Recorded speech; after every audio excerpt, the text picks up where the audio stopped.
I guess the big question for investors is whether what has become known as Abenomics carries on even after Abe leaves his post. What would your thoughts be on that?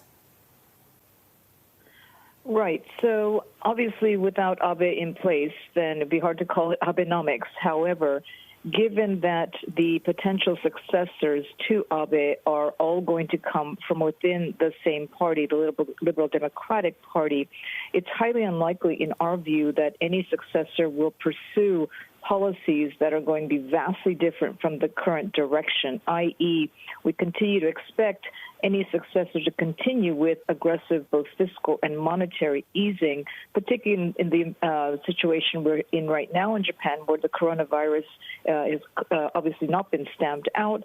There's still a lot of lingering economic repercussions that need to be dealt with. So we believe it's very hard to see that change. I think the bigger question, though, further out will be with the economic reform agenda, will that continue? Who, if a new successor is chosen, will that person really be able to push through additional reforms that need to be executed? That's probably the bigger question longer term. Well, and what chance does the LDP have if they lose Abe as prime minister? He is the longest-serving prime minister of Japan, the Merkel of Japan, so to speak, and carries with him a great, I would guess, a great social power.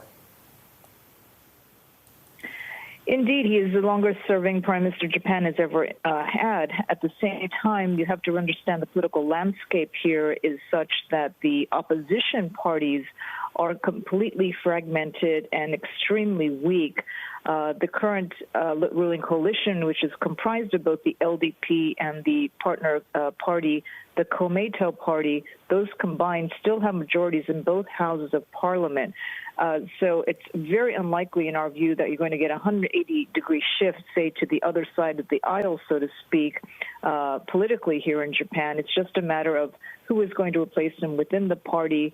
And again, I think the market will be looking for stability because that's certainly what Abe brought